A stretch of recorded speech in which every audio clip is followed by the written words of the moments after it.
ሄሎ ኢሳት ቴሌቪዥን ሄሎ ማን እንበል ከየት ነው? ሄሎ ኢሳት ኢሳት ነፃ የህዝብ ሚዲያ ወትሮም ቢሆን የህዝብ አይንና ጆሮ እንደመሆኑ ይህንን የህዝብ ቅሬታ ማስተናገጃ መድረክ አሰናድቷል። በዚህም ያጋጠሙትን ወይም ያስተዋሉትን የመልካም አስተዳደር ችግር፣ የሙስናና የጉዳይ ገዳዮች ጉድኝት፣ የመብት ጥሰትና ስልጣንን ያለአግባብ የመጠቀም ጸረ ዲሞክራሲያዊ አሰራሮችን ይጠቁሙን። የሚመለከተውን የመንግስት አካል በማነጋገር ተጠያቂነት የሚሰፍንበትን መፍትሄ እናፈላልጋለን። በስልክ ቁጥሮች 0901 4588 45 ወይም 0901 45 11 45 በተጨማሪም በ0944 02 11 11 ይደውሉ። ልናስተናግደው ዝግጁ ነን። ኢሳት ነፃ የህዝብ ሚዲያ። አርዕስተ ዜና። የኢትዮጵያ የውስጥ ችግር የሀገሪቱን ብሔራዊ ጥቅም አሳልፎ ለመስጠት ምክንያት ሊሆን አይገባም ሲሉ ጠቅላይ ሚኒስትር አብይ አህመድ ተናገሩ። የኢትዮጵያን ሀገራዊ ምክክር ጉባኤ የታደሙ የአፍሪካ መሪዎች የኢትዮጵያ ዘላቂ ሰላም የሁሉም አፍሪካውያን ሰላም መሆኑን ገለጹ። ከውጭ የአውሮፓ ምክር ቤት በሱዳን ህገወጥ የወርቅ ንግድ ላይ እገዳ ጣለ።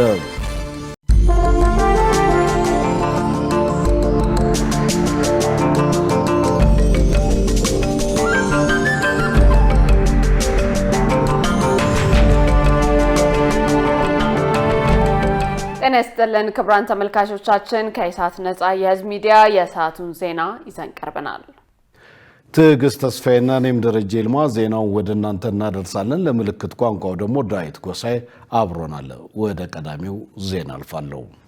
የኢትዮጵያ የውስጥ ችግር የሀገሪቱን ብሔራዊ ጥቅም አሳልፎ ለመስጠት ምክንያት ሊሆን አይገባም ሲሉ ጠቅላይ ሚኒስትር አብይ አህመድ ተናገሩ።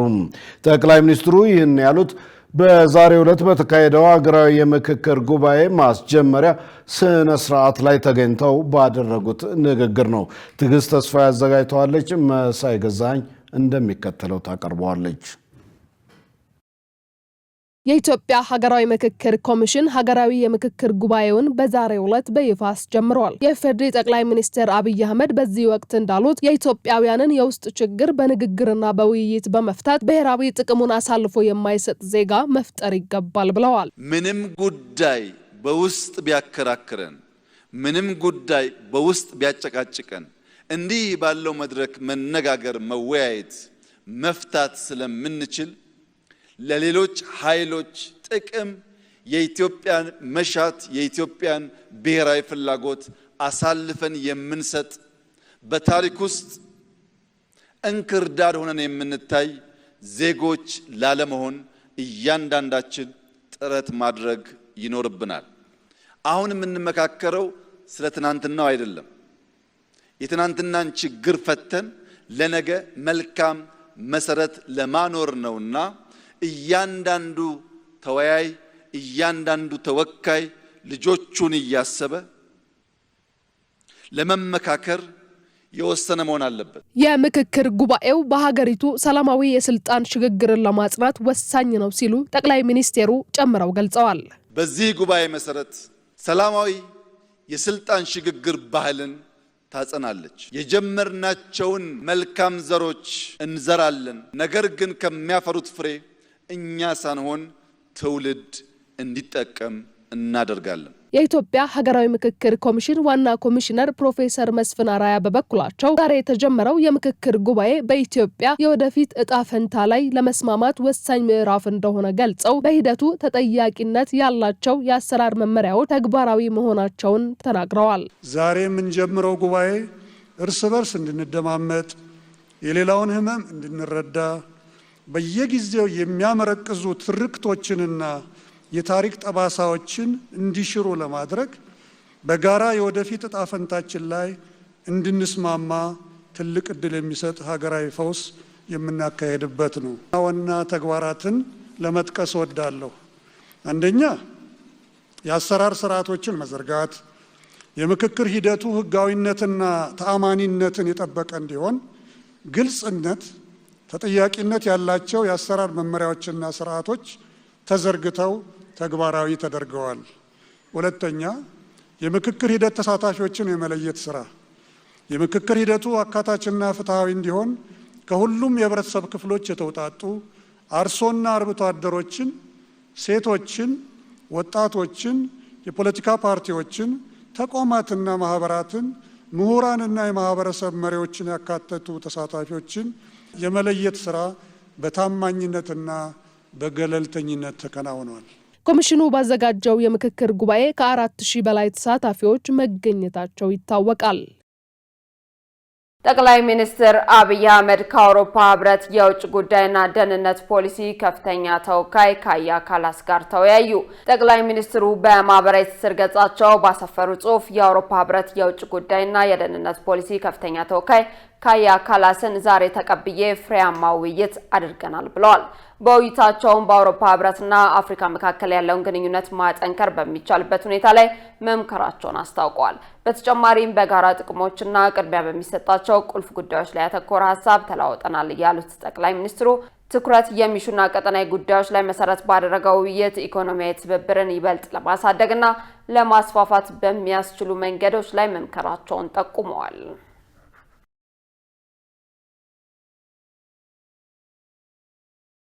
የኢትዮጵያን ሀገራዊ ምክክር ጉባኤ የታደሙ የአፍሪካ መሪዎች የኢትዮጵያ ዘላቂ ሰላም የሁሉም አፍሪካውያን ሰላም መሆኑን ገለጹ።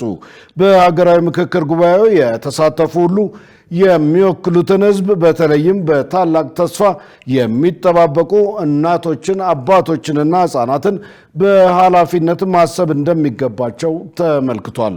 ሰላማዊት ሙሉጌታ ተጨማሪ አላት። በዛሬው ዕለት በይፋ የተጀመረው የኢትዮጵያ ሀገራዊ ምክክር ጉባኤ የፖለቲካና ማህበራዊ ጉዞ የሚያጸና ለቀጣዩ ትውልድ ጠንካራ ሀገር ለመገንባት የሚያስችል አዲስ የታሪክ ምዕራፍ የሚከፍት መሆኑን በብዙዎች ታምኖበታል። በማስጀመሪያ መርሃ ግብሩ ላይ የተገኙት የናይጄሪያ የቀድሞ ፕሬዝዳንትና የአፍሪካ ህብረት የአፍሪካ ቀንድ ልዩ መልእክተኛ ኦሉሴጉን ኦባሳንጆ የእርስ በርስ ጦርነት አውዳሚ ከመሆኑ ባሻገር አሸናፊና ተሸናፊ እንደሌለው አስገንዝበዋል። በእርስ በርስ ጦርነት ምክንያት አጋጥሞን ከነበረው ምስቅልቅል መውጣት የቻልነው በምክክር ነው ያሉት ኦባሳንጆ የኢትዮጵያ ሀገራዊ ምክክር ኮሚሽን እየሰራቸው ያሉ ስራዎችን በመጎብኘት አስደሳች ነገሮችን ተመልክቻለሁ ብለዋል። ኢትዮጵያ ዛሬ እየሰራችው ካለችው ጋር በተያያዘ ጥንካሬ ነው ያለው፣ እድልንም ያለው ክቡር ጠቅላይ ሚኒስትር እንዳሉት ታሪክ የእናንተ ጥንካሬ አንዱ አካል ነው። ብዝሃነት የጥንካሬያችሁ አንዱ አካል ነው። ያለፉት ልምዶቻችሁም የጥንካሬያችሁ አካል ናቸው። ዋናው ኃይልም የጥንካሬያችሁ አንድ አካል ነው። የአፍሪካ መዲና የጥንካሬያችሁ አንድ አካል ነው።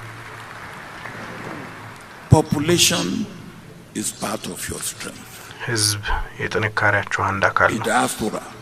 ዲያስፖራውም የጥንካሬያችሁ አካል ነው። በአፍሪካ ህብረት የፖለቲካ ጉዳዮች የሰላምና ደህንነት ኮሚሽነር አምባሳደር ባንኮሌ አዶዬ በበኩላቸው የአፍሪካ ህብረት በጋራ መግባባትና ታማኝነት ላይ ያሉ መግባባቶችን እንደሚደግፍ ገልጸው ከህብረቱ አጀንዳ 2063 እቅዶች አንዱ በሀገሪቷ ሰላም ማረጋገጥ እንደሆነ አንስተዋል። የኢትዮጵያ ዘላቂ ሰላምም የሁሉም አፍሪካውያን ሰላም መሆኑን አብራርተዋል። የአፍሪካ ህብረት ሙሉ በሙሉ የኢትዮጵያውያን በኢትዮጵያውያን የሚመራ የምክክር ሂደት ይደግፋል። ይሄ ሀገራዊ ባለቤትነት ያላቸው ሰላማዊ መፍትሄዎችን ለሀገራዊ እድገት ያመጣል።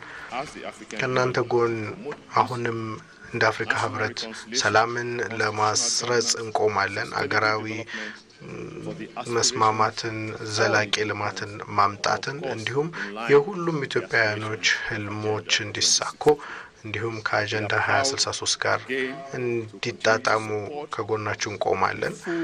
ከእናንተ ጎን በመሆን ሙሉ በሙሉ በጋራ መግባባት እንዲሁም ታማኝነት ላይ ያሉ መርሆችን እንደግፋለን። እነዚህ ዋና መሪ መርሆች እንዲሁም የዲሞክራሲ እሴቶችና አካታችነቶችን የያዙ ናቸው።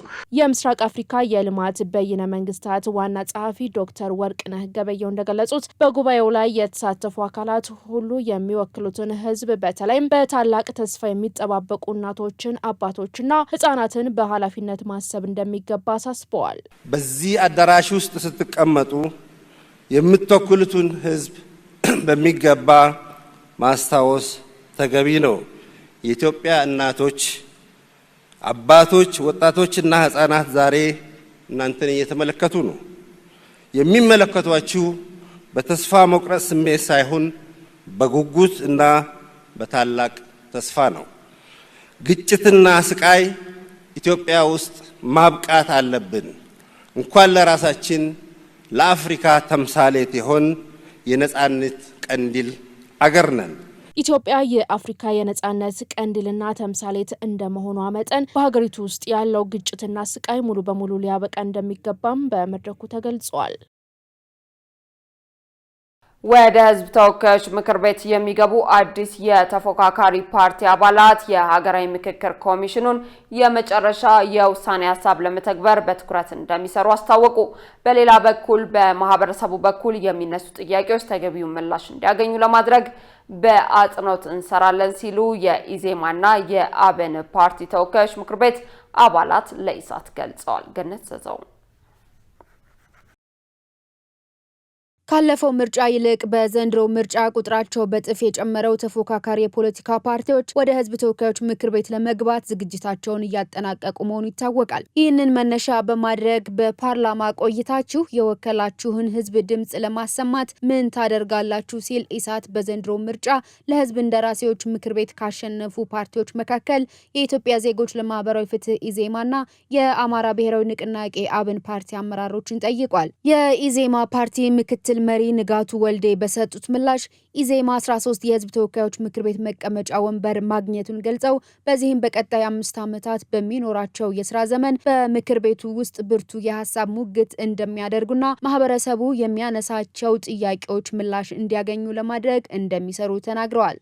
በህዝብ ችግር ላይ የራሳችንን አሻራ ለማስቀመጥ አጀንዳዎች ይኖራሉ። በዛ አጀንዳ ላይ ለሀገር ለህዝብ የሚጠቅሙ ጉዳዮችን ከሌሎች ተፎካካሪ ፓርቲዎችም ጋር ተባብረን ይሁን ከገዢው ፓርቲ ጋር ተባብረን ይሁን በእነዚህ ጉዳዮች ላይ ተመሳሳይ አቋም ለማራመድ እንሄዳለን። ነገር ግን ለህዝብ አይጠቅሙም፣ ህዝብን ይጎዳሉ ብለን የምናስባቸውን ጉዳዮች ላይ እስከ ጥግ ድረስ ለመከራከር ለመወያየት ሀሳባችን ተቀባይነት እንዲያገኝ ማንከራከርበት የሚያስፈራን ምንም አይነት ጉዳይ አይኖርም።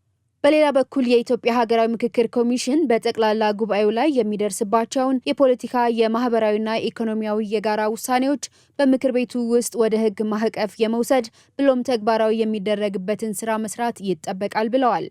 የምናነሳው ሀሳብ ለሀገር የሚጠቅም ቁርሾቻችንን በተቻለ መጠን አሁን በምናደርገው ሀገራዊ ምክክር ላይ የሚነሱ አጀንዳዎች መቋጫ የሚያገኙበት አትሊስት ዋና የሚያናቁሩን ጉዳዮች ምላሽ የሚያገኙበት ይሆናል ተብሎ ይጠበቃል። እነዚህን ጉዳዮች ወደ መሬት ለማውረድ የተለያዩ የህግ ማዕቀፎች ይኖራሉ ተብሎ ይጠበቃል። በዛ ላይ ለሀገራችን ለህዝባችን ድምጽ የምንሆንበት ጊዜ ይሆናል ብለን ነው የምናስበው። በአጠቃላይ የአብን ፓርቲ ምክትል ሊቀመንበር መልካሙ ጸጋዬ በበኩላቸው ፓርቲያቸው 6 የምክር ቤት ወንበር ማግኘቱን አንስተው በዚህም ከህዝብ የሚነሱ ጥያቄዎችን ለምክር ቤቱ እንደሚያቀርቡና ብሔራዊ ጥቅምን ከማስከበር አኳያ ሰፊ ተሳትፎ እንደሚያደርጉ ገልጸዋል። የህዝባችን ጥያቄዎች እንግዲህ ስናነሳ ነው የቆየ ነው። አዲስ ጥያቄዎች አይደሉም። መንግስትም የሚያውቃቸው ህዝባችንም የሚያውቃቸው ጥያቄዎች አሉ። እነዚህ ጥያቄዎች ግን እስከዛሬ ድረስ ተገቢውን ምላሽ አላገኙም። እነዚህ ጥያቄዎች ከፍ ብለው እንዲነሱ ምላሽ እንዲያገኙ ከመንግስት ጋርም በቅንጅት የምንሰራባቸው ጉዳዮች ካሉ እነዛን ጉዳዮች ጎላ አድርገን የምንሰራ ነው የሚሆነው። እንግዲህ ያለፈው ምክር ቤት ጎላ አድርጎ ሲያነሳቸው የነበሩ ከኑሮ ውድነትና ሌሎች ተያያዥ ችግሮች ጋር የሚነሱ ጉዳዮችንም እንዲሁ እስኪስተካከሉና እስኪሻሻሉ ድረስ በስፋት ለማንሳትና ምላሽ እንዲያገኙ ለማድረግ መሰረታዊ የሆኑ የሀገር ጥቅሞችን ልናስከብርባቸው የሚችሉ አጀንዳዎች አሉ። እነዚህ አጀንዳዎች ገፋ ብለው እንዲወጡና እነዛም ላይ መንግስት ቀጥ ያለ አቋም እንዲኖረው እንዲይዝ ከማድረግ አንጻርም እንሰራለን ብለን ነው የምናስበው። በሌላ በኩል የሚወጡ ህጎችና አዋጆች ከመጽደቃቸው በፊት ለማህበረሰቡ ምን ጥቅም ይዘው ይመጣሉ የሚለውን ከመፈተሽ ባሻገር ስርዓቱ በሚፈቅደው መልኩ ከሌሎች ፓርቲዎች ጋር በመሆን ጥልቅ ውይይትን ለማድረግ ከወዲሁ መዘጋጀታቸውን ተናግረዋል። የህዝቡ ጥያቄ ከሌለ ለህዝቡም ቆመን የሚወጡ ህጎችና አዋጆች መልሰው ማህበረሰቡን የሚጎዱ ከሆኑ እዛ ላይ አብረን ተሳታፊ መሆን አንፈልግም በእኛ በኩል። ነገር ግን እነዛ ህጎች ደግሞ ማህበረሰቡንም ሀገርንም የሚጠቅሙ ከሆኑ የግድ ተቃዋሚዎች ስለሆን ብቻ ለመቃወም አንገባም። አንድ እርምጃ ወደፊት የማያራምዱ ህጎች ከሆኑ ግን እነዛ ህጎች እንዲሻሻሉ አለፍ ሲልም እንዳይጸድቁ ሌሎች የፓርላማ አባላትንም በማስተባበር ረገድ ሰፊ ስራ እንሰራለን። እኛ ፓርላማውን የምንፈልገው ለመታገያ ሜዳነት የፖለቲካ የትግል ሜዳ ሆኖ እንዲቀጥል ነው እንጂ እንዲሁ ዝም ብለን በዘፈቀደ ተሰብስበን ለመውጣት አይሆንም። የአሜሪካ አምባሳደር ወደ ትግራይ ማቅናታቸው ለህብረተሰቡ በተወሰነ መልኩ ሰላም የሚያሰፍን ይሆናል ሲል ስምረት ፓርቲ ገለጸ። በሌላ በኩል አምባሳደሩ ከህወሓት አመራሮች ጋር በነበራቸው ቆይታ የፕሪቶሪያው ስምምነት እንዲፈጸም ለህወሓት ማስጠንቀቂያ ሰጥተዋል ተብሏል። አሜሪካ በህወሓት ላይ የቪዛ እገዳ ስትጥል በክልሉ እየተካሄዱ ያሉ አፍራሽ ድርጊቶችን በመገንዘብ እንደሆነ የገለጹት የስምረት ፓርቲ ህዝብ ግንኙነት ኃላፊ ሀለፎም ንረ አምባሳደር ኤርቪን ማሲንጋ በዛሬው ዕለት ወደዛ መሄዳቸው የፕሪቶሪያው ስምምነት እንዲፈጸም ፍላጎት ስላላቸው ሊሆን እንደሚችል ገልጸዋል። በህወሓት በኩል ስላለው ዝግጁነት ጥያቄ ማንሳታቸውን እየጠቆሙ ቢሆንም በዝርዝር ያሉት ነገር የለም።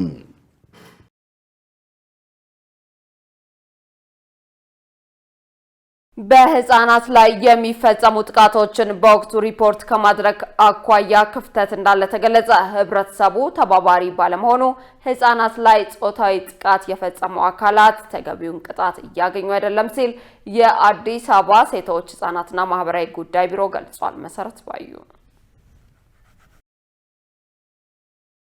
የአዲስ አበባ ከተማ ሴቶች ህጻናትና ማህበራዊ ጉዳይ ቢሮ የህጻናትን መብትና ደህንነት ለማስጠበቅ እየሰራ መሆኑን ገልጿል። በቢሮው የህጻናት መብትና ደህንነት ማስጠበቅ ቡድን መሪ አናንያ ያዕቆብ እንደገለጹት በከተማዋ በህጻናት ላይ ጥቃቶች ሲፈጸሙ ለፖሊስ ሪፖርት እንደሚደረግ አንስተው በወቅቱ ሪፖርት ከማድረግ አኳያ ግን ክፍተት መኖሩን ተናግረዋል። ጉዳዩ በህግ ከተያዘ በኋላም ህብረተሰቡ ተባባሪ ባለመሆኑ ምክንያት ጥቃቱን የፈጸሙ አካላት ተገቢውን ቅጣት እያገኙ አይደለም ብለዋል። በመሆኑም ጥቃት በፈጸሙ አካላት ላይ የሚወሰደው እርምጃ ጠንካራና አስተማሪ ሊሆን እንደሚገባ ገልጸዋል። አንድ የቤተሰብ አካል አንድ ህፃን ላይ ወሲባዊ ጥቃት ይሁን የጎለቱ ዞዛም ይሁን ሌላም ነገር አደረገ ሲባል አንኛ ሪፖርት ከማድረግ አንጻር በጣም መዘግየት አለ። ሁለተኛ ጉዳዩን ከታወቀ በኋላ በሌላ ሰው ወይ በራሱ ጉዳት የደረሰበት አካል ሪፖርት ካደረገ በኋላ አቃቤ ህግ ይህን ክትትል ሲያደርግ ማህበረሰቡ ባለመተባበሩ ምክንያት ጉዳት አድራሹ ልክ ምንም ነገር እንዳላደረገው ነው። መስካሪ ይጠፋል፣ ምልክት ይጠፋል። በዚህ ምክንያት ጉዳት አድራሹ ምንም ነገር ሳይደረግበት በነፃ የሚለቀቅበት አጋጣሚ አለ እና የፍትህ ጉዳይ ወይም ምንድነው ህጉ ተብሎ የተቀመጠው ነገር ብቻ ሳይሆን ማህበረሰቡ ተባባሪ ባለመሆኑ ምክንያት ጥቃት አድራሹ በደንብ ጥቃት ያደረሰው አካል በምርመራ ምንም ነገር ባለመገኘቱ ምስክርን ባለመኖሩ ምክንያት ወደ ቤታቸው የሚመለሱ አሉ። እሱ ላይ ማህበረሰቡ አብሮ ተባባሪ ሊሆን ይገባል። በእርግጥም በህጉም አብሮ ጠበቅ ያለ ጠንከር ያለ መሆን እንዳለበትም ሁሌም የምናነሳው ጉዳይ ነው። በግሌም ይህንን አብሬ ማስመርበት ነው። በደንብ ጠበቅ ያለ ህግ ሊሆን ይገባል። መቀጣጫ ሊሆን ይገባል። ለሌላው ማስተማሪ ሊሆን ይገባል። ዛሬ ላይ በእንደዚህ አይነት ምክንያት በወራት እና በተወሰኑ ዓመታት ብቻ በመሆኑ ምክንያት ሌላኛውም እንዲደፋፈር ያደርገዋል። ስለዚህ ክፍተት እንዳለ እናምናለን። ቡድን መሪው አክለውም ቢሮ ህጻናት ደህንነታቸው የተጠበቀ እንዲሆን ለማድረግ በጉዳዩ ላይ ከሚመለከታቸው አካላት ጋር እየሰራ መሆኑን ጠቁመዋል። አሁን ከትምህርት ቤት አካባቢ ያሉ ነገሮችንም ከትምህርት ቢሮ ጋር መወያይባቸው ነገሮች ሊኖሩ ይችላሉ። ከጤና አጠባበቅ ጋርም እንደ ከሚመለከተው አካል ጋር ውይይት እናደርጋለን። ይህንንም ጉዳይ ህጉም በደንብ አስመርበት በዚህ ጉዳይ ህጻናት እንዲጠበቁ። ለምን የዛሬ ጉዳቱ ብቻ አይደለም እኮ ህጻናት ዘመናቸውን ሙሉ በጉዳቱ ውስጥ ነው የሚኖሩ። ጠባሳው መቼውንም አይለቃቸው። የስለልቦና ጉዳቱ ስብራቱ መቼውንም አብሯቸው ነው የሚኖር። አንዳንዴ ዱላ ይሻላል። ስለዚህ ይሄ ጉዳይ ከባድ ስለሆነ አንድ ግለሰብ ህፃን ላይ ብቻ ሳይሆን ምንድነው የሚሆን የሀገር የትውልድ ነው የሚሆን። ስለዚህ እሱን ከማስቀረት አንፃር ፍትህ አካሉ በዚህ ጉዳይ ላይ በደንብ አስበውበት እንግዲህ ወደ ህገ ወጪው ደርሶ ምንድነው ጠንከር ያለ እንዲወጣ የመወቶት ስራዎችም አሉ፣ ውይይቶችም አሉ እናደርጋለን እንደ ቢሮ። የአዲስ አበባ ከተማ ሴቶች ህጻናትና ማህበራዊ ጉዳይ ቢሮ ህጻናት ከጥቃት ተጠብቀው እንዲያድጉ ለማድረግ እየሰራ ቢሆንም አሁንም በቤተሰብ አባላት የሚፈጸሙ ጥቃቶች መኖራቸውን ገልጿል። ክቡራን ተመልካቾቻችን ከኢሳት ነጻ የህዝብ ሚዲያ ዘገባዎቻችን ወደ እናንተ መድረሳቸውን አሁንም እንደቀጠሉ ናቸው። በቀጣይነት የቢዝነስና ኢኮኖሚ መረጃዎችን ወደ እናንተ እናደርሳለን። ባልደረባችን ሰላማዊት ሙሉጌታ እየጠበቀችን ነው።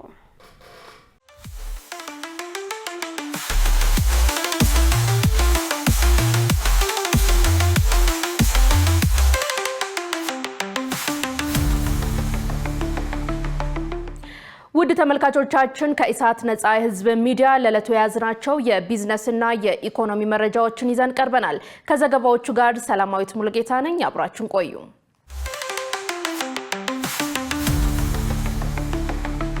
የአረንጓዴ ኢኮኖሚን ሽግግር ለማፋጠን ያለመ ፎረም በነሐሴ ወር 2018 መጨረሻ በአዲስ አበባ ሊካሄድ ነው። አዲስ ቻምበር ከጀርመኑ የልማት ትብብር ድርጅትና ከኔዘርላንዱ የልማት ድርጅት ጋር በመተባበር በኢትዮጵያ የመጀመሪያ የሆነውን የአረንጓዴ ኢንቨስትመንት ፎረምና ኤግዚቢሽን በወርሃ ነሐሴ መጨረሻ በአዲስ አበባ እንደሚካሄድ አስታውቋል።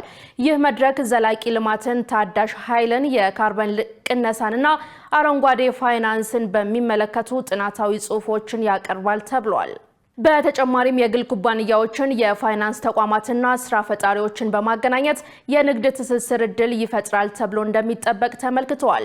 በተያያዘም አዲስ ቻምበር ከኔዘርላንዱ የልማት ድርጅት ጋር ባደረገው የመግባቢያ ስምምነት መሰረት ለጥቃቅንና መካከለኛ የንግድ ተቋማት የንግድ ድጋፍ አገልግሎት፣ የገበያ ትስስርና የፖሊሲ ማሻሻያ ጉዳዮች ላይ በጋራ እንደሚሰራ አመልክቷል። የኢትዮጵያ ቡናና ሻይ ባለስልጣን የ3.13 ቢሊዮን ዶላር ገቢ ማስመዝገቡን ገለጸ።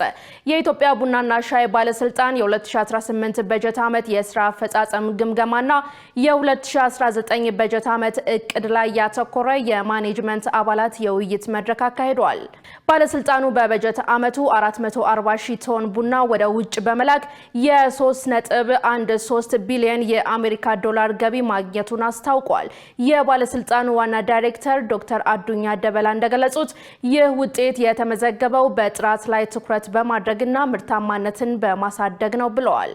ተቋሙ በቀጣዩ የ2019 በጀት ዓመት ትኩረት የሚያደርግባቸው ብሎ ካስቀመጣቸው ነጥቦች መካከል አምራች አርሶ አደሮችና የገበያ ተዋናዮችን ማስተሳሰር፣ የዲጂታል ግብይትን ማሳደግና የጥራት ቁጥጥርን ማጠናከር፣ የአውሮፓ ህብረት የጸረ ደን ጭፍጨፋ መመሪያን መተግበርና የውስጥ መልካም አስተዳደርን ማሻሻል መሆናቸውን ገልጸዋል።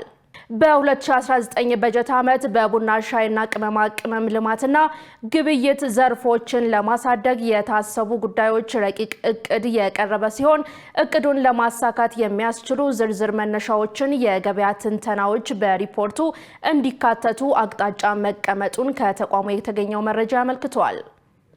የጉምሩክ ኮሚሽን በዋናነት የአምራች ኢንዱስትሪው እድገት እንዳይፋጠን እንቅፋት የሆኑ ችግሮችን ለይቶ መፍትሄ ለማግኘት መስራት እንደሚገባ አመለከተ። በጉምሩክ ኮሚሽን በኩል አምራቾች የሚያነሷቸውን ችግሮች መሰረት ያደረገ ዘላቂ ስራ ማከናወን ያስፈልጋል ተብሏል። የአምራች ኢንዱስትሪ ካውንስል መደበኛ ስብሰባውን ያካሄደ ሲሆን የተለያዩ የጥናት ሰነዶችም ቀርበው ውይይት ተደርጎባቸዋል። ለአምራች ኢንዱስትሪው ዘርፍ እድገት ማነቆ የሆኑትና እስካሁን በኮሚሽኑ በኩል የተሰሩ ስራዎችን የሚያሳይ ሰነድ ለውይይት ቀርቧል። አምራቾች የሚያነሷቸውን መሰረታዊ ችግሮች በክትትል በመለየት ምቹ የአሰራር ስርዓት በመዘርጋት ቀጣይነት ያለው ስራ ማከናወን እንደሚያስፈልግ የካውንስሉ ሰብሳቢ አምባሳደር ግርማ ብሩ ተናግረዋል። በዋናነት አምራች ኢንዱስትሪዎች የሚያነሷቸውን መሰረታዊ ችግሮች በመፍታት ምርትና ምርታማነትን ማሳደግ እንደሚቻል የገለጹት አምባሳደር ግርማ እንዴት መቼና በማን ችግሮቹ ይፈታሉ የሚለው ላይ ያተኮረ መሰል ሰነድ በማዘጋጀት ስራዎች መከናወን እንዳለባቸው አክለዋል። አምራቾች ቀልጣፋና ምቹ አገልግሎት እንዲያገኙ መመሪያዎችን እንዲያሻሽሉ ማድረግ፣ የአሰራር ስርዓቱን እንዲያውቁና ለአምራች ኢንዱስትሪው ዘርፍ ምቹ አሰራሮችን ለመፍጠር ጥረት እየተደረገ እንደሆነም በቀረበው ሰነድ ተመልክቷል። በዕለቱ የጥጥ ምርትና ምርታማነትን ማሳደግ የሚቻልባቸው ጉዳዮች ላይ ያተኮረ የዳሰሳ ጥናትም ቀርቦ ውይይት እንደተካሄደበት ከኢንዱስትሪ ሚኒስቴር ያገኘነው መረጃ ያመለክታል። በሌላ ዜና የኢትዮጵያ ጉምሩክ ኮሚሽን የተወሰኑ ዕቃዎችን በቅናሽ እናቀርባለን የሚል የተሳሳተ መረጃ የሚያሰራጭ አካል እንዳለ ደርሼበታለሁ ሲል ህብረተሰቡ ከአታላዮቹ እንዲጠነቀቅ አሳሰበ። የኢትዮጵያ ጉምሩክ ኮሚሽን አርማና ስያሜ በመጠቀም ከጉምሩክ የተሰሩ ዕቃዎችን በቅናሽ እናቀርባለን የሚሉና በተለያዩ ማህበራዊ ሚዲያዎች ሐሰተኛ ምስሎችን በመጠቀም ማስታወቂያ በሚያሰራጩ አጭበርባሪዎች በርካታ ግለሰቦች እየተታለሉ መሆኑን በደረሰን ጥቆማ መገንዘብ ችለናል ብለዋል። በመሆኑም ኮሚሽኑ ክቡራን ደንበኞቻችን እንዲሁም መላው ህብረተሰብ ከነዚህ አጭበርባሪዎች ራሳቸውን እንዲጠብቁ እያሳሰብን በኮንትሮባንድ የተሰወሩና በሽያጭ የሚተላለፉ ዕቃዎች የጨረታ ማስታወቂያ በአዲስ ዘመን ጋዜጣ በኮሚሽኑ ማህበራዊ ሚዲያ ገጾችና ተአማኒነት ባላቸው የተለያዩ የኮሚኒኬሽን አማራጮች የሚተላለፉ መሆኑን እናሳውቃለን ሲል አስገንዝቧል። በመሆኑም መላው ህብረተሰብ ከነዚህ አጭበርባሪዎች ራሱን እንዲጠብቅ እንዲሁም እንደዚህ አይነት ሐሰተኛ መረጃዎችን ሲያገኝ ጥቆማ እንዲያደርግ ኮሚሽኑ መጠየቁን ከተቋሙ የተገኘ መረጃ ያመለክታል። በደቡብ ኢትዮጵያ ክልል የተሻሻሉ የግብርና ቴክኖሎጂ አጠቃቀምን በማሳደግ ምርትና ምርታማነትን ለማጎልበት የተጀመረው ስራ እንደሚጠናከር የክልሉ ግብርና ቢሮ አስታወቀ። የክልሉ የ2018 እና 19 የመኸር አዝመራ የንቅናቄ መድረክ ዛሬ ተካሂዷል። በመድረኩ የተገኙት በምክትል ርዕሰ መስተዳደር ማዕረግ የክልሉ ግብርና ቢሮ ኃላፊ ዶክተር መሪሁን ፍቅሩ እንዳሉት በክልሉ በተያዘው የመኸር እርሻ በቋሚና በአመታዊ ሰብሎች ከ909 ሺህ ሄክታር በላይ መሬት ይለማል። በክልሉ የተሻሻሉ የግብርና ቴክኖሎጂ አጠቃቀምን በማጠናከር ምርትና ምርታማነትን ለማሳደግ የተጀመረው ስራ በተያዘው የመኸር ወቅትም በትኩረት መስራቱ ይቀጥላል ብለዋል። ባለፈው ዓመት ከመኸር ወቅት ከ855 ሺህ ሄክታር በላይ መሬት በማረስ ከታቀደው በላይ ምርት መሰብሰቡን አስታውሰው በ2018-19 የመኸር ወቅትም በቋሚና አመታዊ ሰብሎች ከ909 ሺህ ሄክታር በላይ መሬት እንደሚለማ አረጋግጠዋል። ውድ ተመልካቾቻችን አሁን ደግሞ የውጭ ምንዛሬ ዋጋና የብሔራዊ ባንክ የወርቅ ግብይት መረጃ ተከታትለን እንመለስ።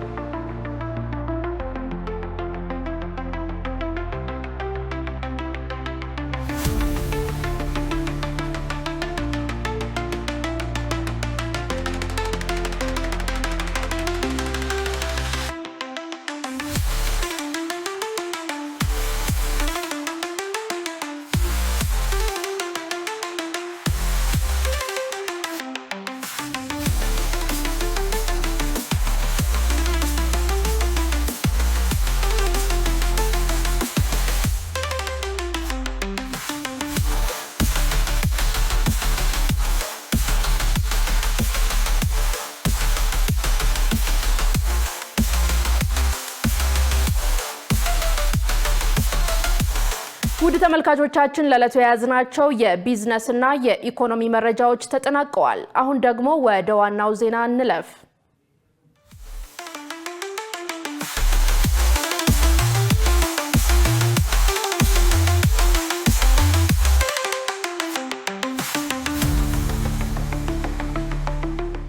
ውድ ተመልካቾች ከኢሳት ነጻ ህዝብ ሚዲያ የሰዓቱ ዜና ወደ እናንተ መድረሱ እንደቀጠለ ነው። አሁን ደግሞ ወደ ውጭ ዘገባዎች እናልፋለን።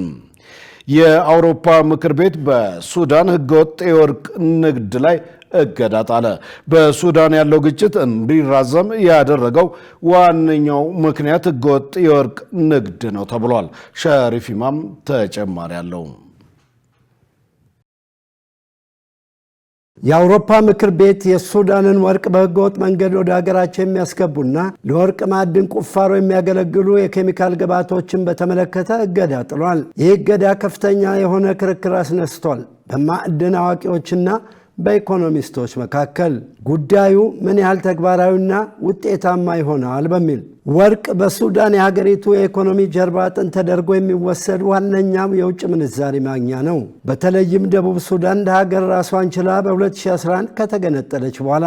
ይህ ማለት መሰረታዊ የሚባሉ ከውጭ የሚገቡ ምርቶች ነዳጅ፣ ስንዴ፣ መድኃኒትና የግብርናና ኢንዱስትሪ ግብዓቶች በዚሁ ላይ የተንጠለጠሉ ናቸው ተብሏል። የአውሮፓ ምክር ቤት በሱዳን ላይ በጣለው ጥብቅ የተባለ ማዕቀብ የሱዳንን ወርቅ መግዛት፣ ወደ ሀገር ውስጥ ማስገባት ወይም በሱዳን የተመረተውን ወርቅ ማስተላለፍ አይቻልም።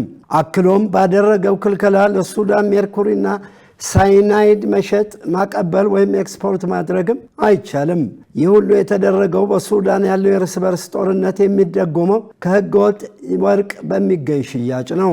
የአውሮፓ ምክር ቤት በመግለጫው እንዳለው ሜርኩሪና ሳይናይድ በብዛት በወርቅ ማዕድን ለማውጣት ጥቅም ላይ ይውላል። ስለሆነም እነዚህን ተግባራት ለማከናወን የሚደረጉ ማናቸውም አገልግሎቶችና የቴክኒክ ድጋፎች በሙሉ ታግደዋል።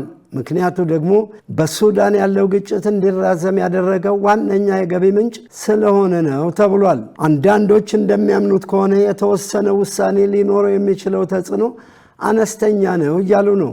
ሌሎች ደግሞ በንግዱና በፋይናንሱ ላይ ቀጥተኛ ያልሆነ ችግር ሊፈጥር ይችላል የሚል ነው። የሞደርን ኮፐር ሶሉሽን ዳይሬክተር የሆኑ ፒተር ሜጀር ማዕድናትን በተለይም ወርቅን ከአንድ ቦታ ወደ ሌላ ቦታ በህገወጥ መንገድ ማዘዋወሩ ምን ያህል ቀላል እንደሆነ የሱዳንን በአብነት በማንሳት ለሲጂቲኤን ተከታዩም ብለዋል። ቀላል ነው ወርቅን በህገወጥ መንገድ ማስወጣት። እንደማምነው የአውሮፓ ምክር ቤት ያወጣውና ያስተላለፈው መልእክት ጠቃሚ ነው። ይህንን በህገወጥ መንገድ የሚወጣ ወርቅ የሚቀበሉ ኩባንያዎች ላይ እርምጃ እንደሚወስድና ማዕቀብ እንደሚጥል መናገሩ ተገቢ ነው። ሌላው ወርቅን በትናንሹ ይዞ ከሀገር መውጣት ይቻላል። 1 ግራም፣ ግማሽ ግራም ለመደበቅ ለመሰወር በጣም ቀላል ነው። በዚህ አግባብ የወጣውን ወርቅ ለተቀባዮች በቅናሽ ይሸጡታል። ይህ ማለት ለኩባንያዎች በጣም አትራፊ።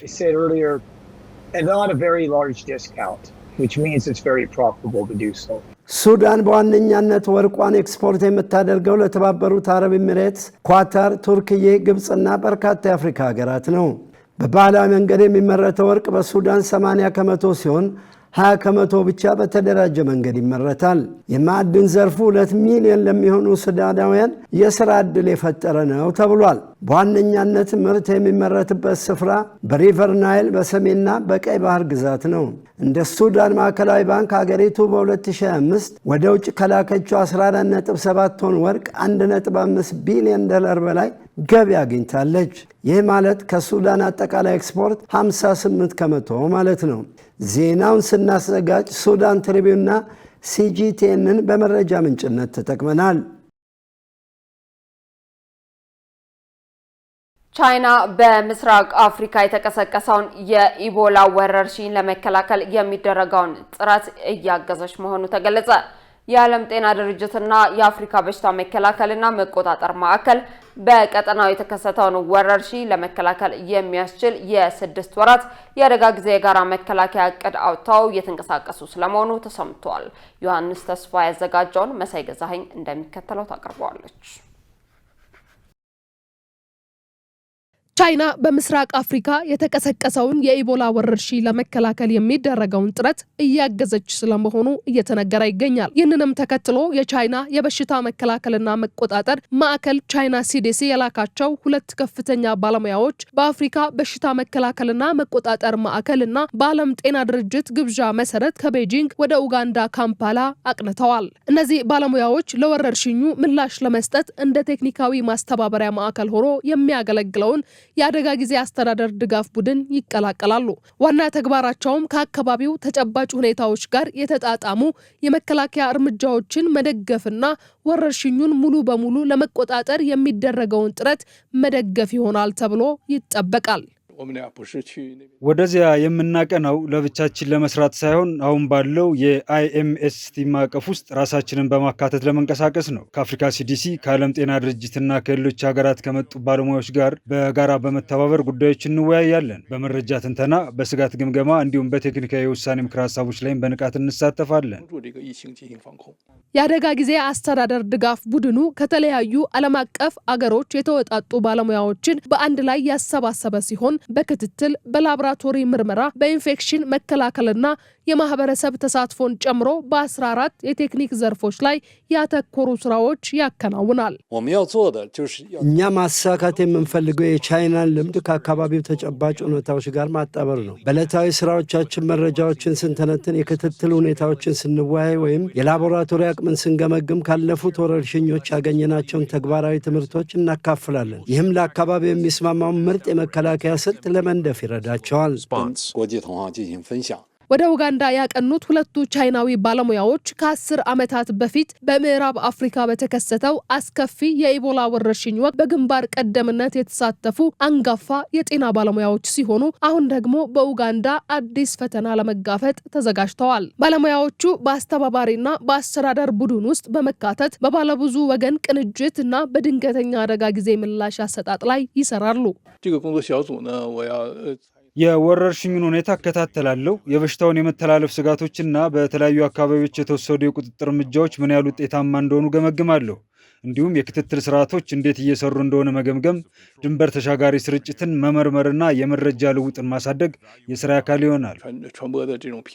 ሁለተኛው ባለሙያ ደግሞ በላቦራቶሪ ምርመራ ረገድ ድጋፍ ያደርጋል። የአፍሪካ ሲዲሲ የምርመራ ጣቢያዎችን ለማስፋፋት፣ ወራዊውን የምርመራ ቁጥጥር ለመጨመር እንዲሁም በአይነታቸው ተንቀሳቃሽ የሆኑ መሳሪያዎችና ፈጣን የመመርመሪያ ቁሳቁሶችን በማሰማራት በ10 ሺዎች የሚቆጠሩትን ምርመራዎች ለማድረግ አቅዷል።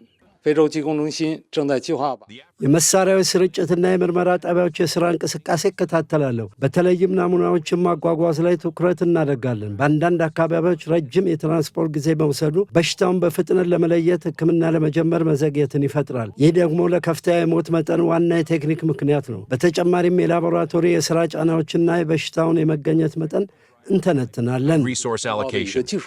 ከቻይና የሚመጡ እኚህ ባለሙያዎች ይህ ጉዞ በመስክ ላይ የሚያገኙትን እውቀትና ልምድ ወደ ሀገራቸው ይዘው ለመመለስ ጭምር እድል እንደሚፈጥርላቸው ገልጸው ይህም ቻይና ከውጭ ወደ ሀገር ውስጥ ሊገቡ ከሚችሉ ተላላፊ በሽታዎች ራሷን እንድትከላከል ይረዳታል ብለዋል። ባለሙያዎቹ አክለው በበጎ ፈቃደኝነትና በሙያ ብቃት ላይ በመመስረት ከአካባቢው ማህበረሰብና ባህል ጋር በተስማማ መልኩ አጋር ሆነው እንደሚሰሩ አረጋግጠዋል። የባለሙያዎቹ ስምሪትም ቻይና ከአፍሪካ ሀገራት ጋር በህዝብ ጤና ጥበቃ ረገድ ለረዥም ዘመናት ስታደርግ የቆየችውን የትብብር አዲስ ምዕራፍ ማሳያ ተደርጎ ተወስዷል። ዜናውን ስናጠናክር አፍሪካ ኒውስን ዋቢ አድርገናል። ውድ ተመልካቾች ከኢሳት ነጻ ህዝብ ሚዲያ የሰዓቱ ዜና ወደ እናንተ መድረሱን እንደቀጠለ ነው። አሁን ደግሞ የስፖርት ዘገባዎችን ወደ እናንተ የምናደርስበት የአየር ጊዜ ላይ ደርሰናል። ሙሉቀን ሰለሞን ይጠብቀናል። ወደዛው እንለፍ። ለጤንነት፣ ለምርት፣ ለወዳጅነት ሰላም ጤና ይስጥልን ተመልካቾቻችን፣ ከኢሳት ነጻ ህዝብ ሚዲያ ለምሽቱ ያዘጋጀናቸውን የስፖርት መረጃዎች ይዘን ቀርበናል። ከመረጃዎቹ ጋር ሙሉቀን ሰለሞን ነኝ። ወልዋሎ አዲግራት ዩኒቨርሲቲ የአሰልጣኝ ግርማ ታደሰን ውል ማራዘሙን ይፋ አደረገ።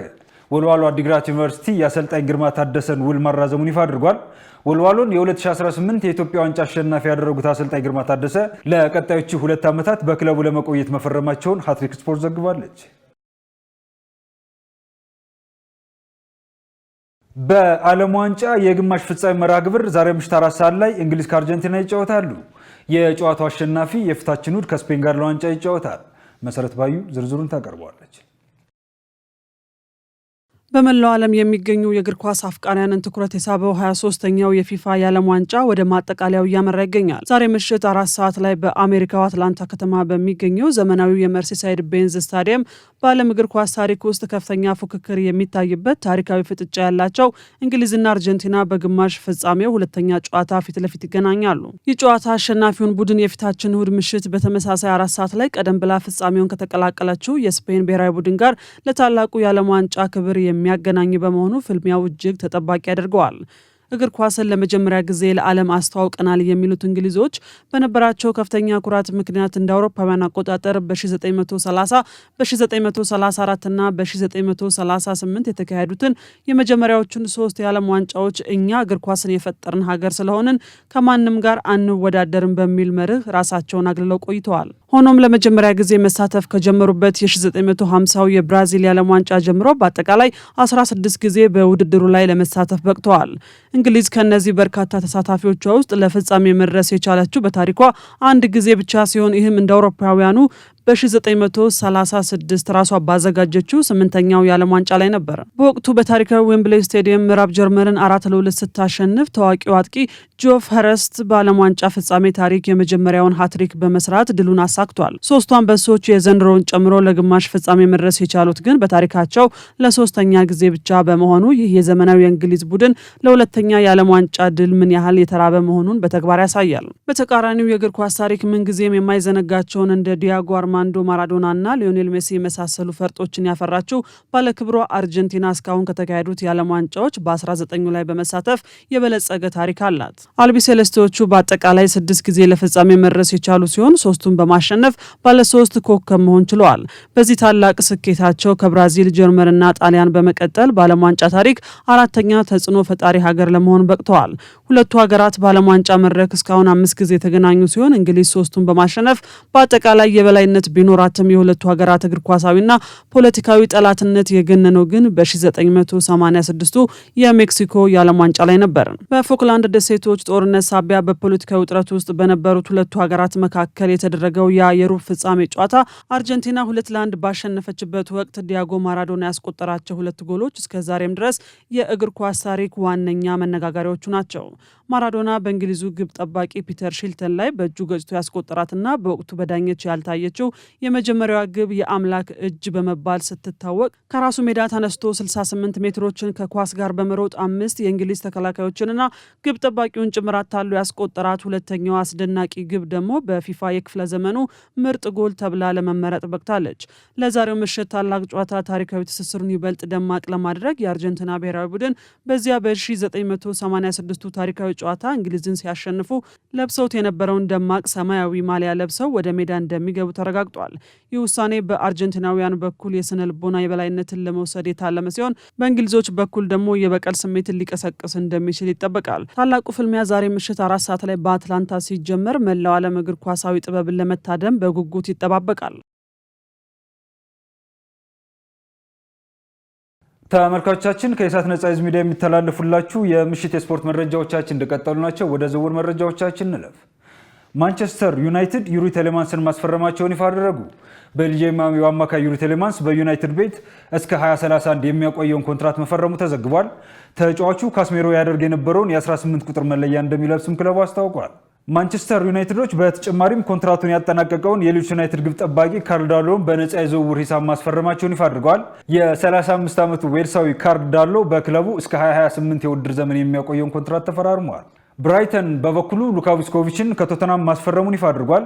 ክለቡ ለክሮሺያው የ19 ዓመት ተከላካይ ስፍራ ተጫዋች 50 ሚሊዮን ፓውንድ እንደሚከፍል ፋብሪዚዮ ሮማኖ ዘግቧል። ተመልካቾቻችን ከኢሳት ነጻ ህዝብ ሚዲያ ለምሽቱ ያዘጋጀናቸው የስፖርት መረጃዎቻችን የተከታተሏቸውን መስሎ ነበር። ከመረጃዎቹ ጋር ሙልቀን ሰለሞን አብራችሁ ቆየው። መልካም ጊዜ ይሁንላችሁ። ለጤንነት ለምት ለወዳጅነት ክቡራን ተመልካቾቻችን ከኢሳት ነጻ የህዝብ ሚዲያ ለሰዓቱ ያዘናቸው ዘገባዎች እነን ይመስሉ ነበር። ትዕግስት ተስፋዬና እኔም ደረጀ ይልማ ዜናውን ወደ እናንተ አደረስን። ለምልክት ቋንቋውም እንደዚሁ ዳዊት ጎሳዬ አብሮን ቆይቷል። ከቀሪ የኢሳት ዝግጅቶች ጋር ሰናይ ጊዜ